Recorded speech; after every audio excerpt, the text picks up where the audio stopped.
हाय, hello, good morning, नमस्ते सगळ्यांना. जय भीम. मी सीमा. स्वागत आहे आपलं सगळ्यांचं किचन सवंगडी आणि मी या चॅनलमध्ये.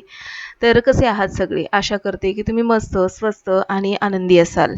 आजचा व्हिडिओ शेवटपर्यंत बघा. आजचा व्हिडिओ फार उपयोगी असणार आहे आणि व्हिडिओ 1% जरी आवडला ना तर नक्कीच लाईक, शेअर आणि सबस्क्राईब करून बेल आयकॉन प्रेस करा.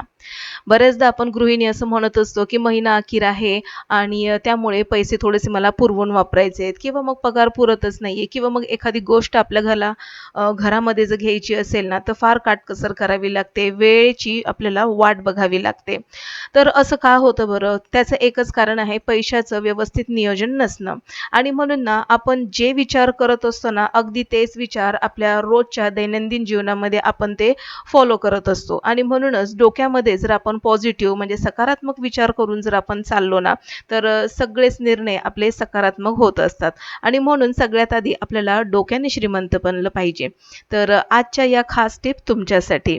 तर आता इथे पगार झाला ना तर नक्की काय करायचं आहे? पगार झाल्याबरोबर आपल्याला पैसे ना वेगवेगळ्या भागामध्ये विभागून घ्यायचे. जसं की आपला घराचा खर्च असेल, लाईट बिल असेल, दुधाचं बिल असेल किंवा आणखीन फीज वगैरे असेल, तर ते सगळे आधी पैसे आपण वेगवेगळे काढून ठेवले पाहिजेत. सोबतच एक जो भाग आहे तो भाग आपल्याला सेव्हिंगचा म्हणून आपण बचत म्हणून आपण तो बाजूला काढला पाहिजे.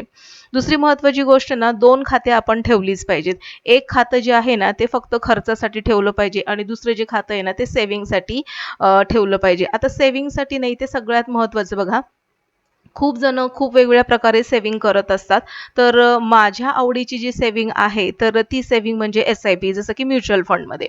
तर ज्यावेळेस आपण फॉर्म भरतो ना, तर त्यावेळेस आपण एस-आय-पी जी पण काय म्हणजे 2 आकडी, 3 आकडी जो पण काही आपण नंबर सेव्ह करणार असू, तर त्या नंबरनुसार ना 3 ते 4 आकडी नंबर असू शकतो.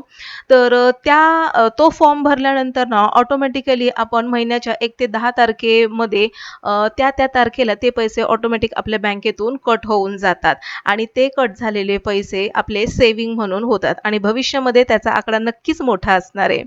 पुढची महत्त्वाची टिप, जेव्हा कन्फ्युजन नसेल तेव्हा खर्चही नियंत्रणात राहतो. म्हणजे काय आहे, की आपण बऱ्याचदा असं म्हणतो, की मला फ्रिज घ्यायचा आहे किंवा मला एसी घ्यायचा आहे किंवा मला एखादी गोष्ट हवी आहे जी मी खूप दिवसापासून विचार करते, ती मला यावर्षी घ्यायचीच आहे.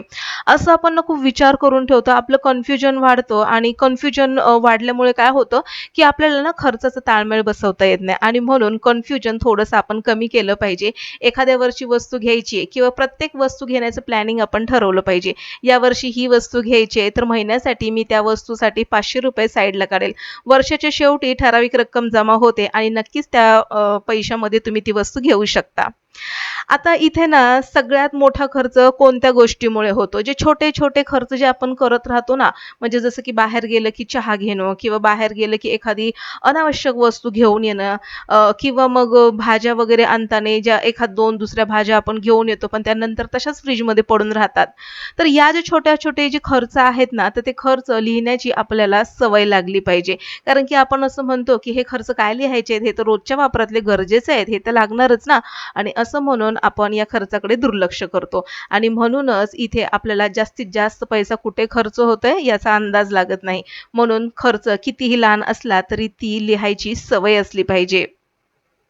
₹100 कुठे गेले हे समजलं ना तर नक्कीच ₹1000 आपले नक्कीच वाचतील. छोटे खर्च जास्त पैसे उडवतात आणि म्हणून छोट्या-छोट्या खर्चांवर आपलं नियंत्रण असलं पाहिजे. पुढची महत्त्वाची गोष्ट, उगाच ई-एम-आय घेत बसू नका. म्हणजेच काय, अगदी गरजेची एखादी वस्तू असेल ना, जसं की घर वगैरे घ्यायचंय, तर ती गोष्ट आवश्यकच आहे. ती आपण घेतलीच पाहिजे. पण उगाचच एकदम लक्झरियस लाईफ जगण्याच्या नादामध्ये मला फोर व्हीलर पाहिजे किंवा मला एकदम अशीच वस्तू हवी आहे, तशीच वस्तू हवी आहे, असं म्हणून जे आपण एखाद्या वस्तू जे लोनवर घेत असतो ना, त्याचा तो ई-एम-आय जो असतो ना, तर तो आपल्या डोक्यावरती उगाचच टांगती तलवार घेऊन असतो आणि म्हणून उगाचच आपण डिप्रेशनमध्ये आणि एकदम चिडचिडे होऊन जगत असतो आणि म्हणून हे सगळं टाळायचं असेल ना, उगाचच अनावश्यक वस्तूंचा ई-एम-आय घेऊ नका. ई-एम-आय आजचा आराम आहे, पण उद्याचा ओझं आहे, हे मला असं वाटते प्रामाणिकपणे. कारण की ई-एम-आय मला असं वाटतं, की त्याच गोष्टींचं घ्यावं, ज्या गोष्टी आपल्याला भविष्यामध्ये फारच उपयोगी असणार आहेत. कर्ज जितकं कमी ना, तितकी चांगली झोप आपल्याला लागते आणि म्हणून कर्ज घ्यायचंय तर कोणत्या गोष्टीवर घ्यायचं आहे, हे आपल्याला एक सज्ञान नागरिक म्हणून समजलं पाहिजे. बरं, फक्त काटकसर करून आणि बचत करूनच आपण आपले पैसे वाचवू शकतो, सेव्हिंग वाचवू शकतो, असं काही आहे का?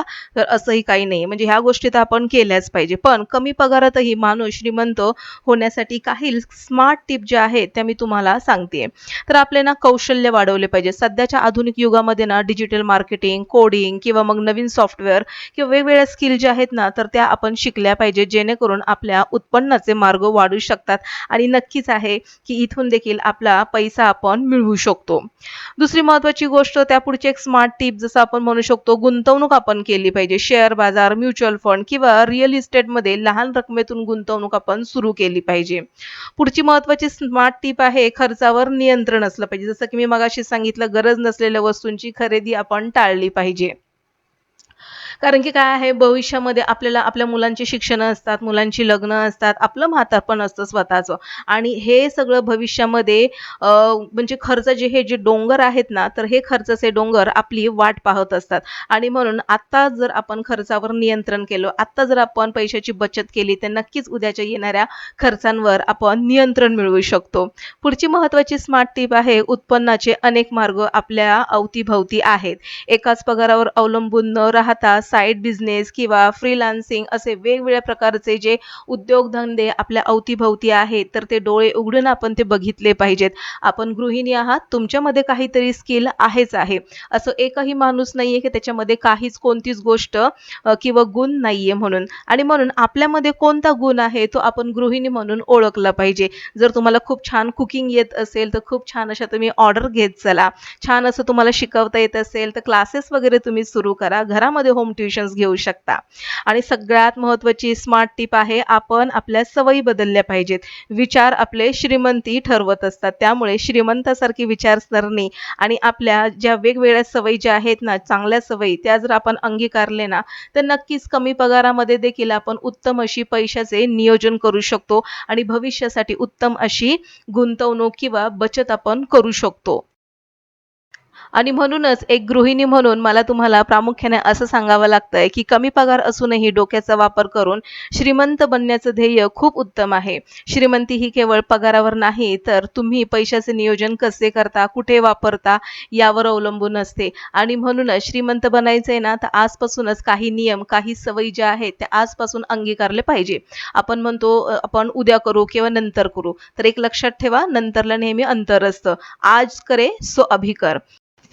चला तर मग वाट कसली बघताय आजपासूनच आपल्या सवयी बदला खूप सारे छान असं पैशाचं नियोजन करा भविष्यामध्ये येणारे कोणते कोणते खर्च आहेत ते एका डायरीमध्ये लिहून काढा आणि कुठे पैसा आपण कशा पद्धतीने वाचवू शकतो कुठे आपण आपल्या नवीन नवीन स्किलचा वापर करू शकतो आणि तिथून पैसा कमवू शकतो याबद्दल आपण विचार करूया तर चला आजचा व्हिडिओ फक्त यासाठीच होता की आपण कमी पगार जरी असला तरी यातून आपण बचत आणि गुंतवणूक कशी करू शकतो याबद्दल होता आणि भविष्यामध्ये येणाऱ्या खर्चावर आपण नियंत्रण कसं मिळवू शकतो किंवा मग म्हातारपण असो किंवा मुलांचे लग्न शिक्षण असो ते उत्तमरित्या कसं सांभाळू शकतो तर यावर आजचा व्हिडिओ बनवला होता तर आजचा व्हिडिओ तुम्हाला कसा वाटला मला कमेंटमध्ये नक्की कळवा आजचा व्हिडिओ आवडल्यास नक्कीच लाईक करा माझ्या चॅनलवर जर तुम्ही पहिल्यांदाच आले असाल तर नक्की सबस्क्राईब करून बेल आयकॉन प्रेस करा चला तर मग भेटू अशाच एका नवीन इंटरेस्टिंग व्हिडिओ सहित तोपर्यंत बाय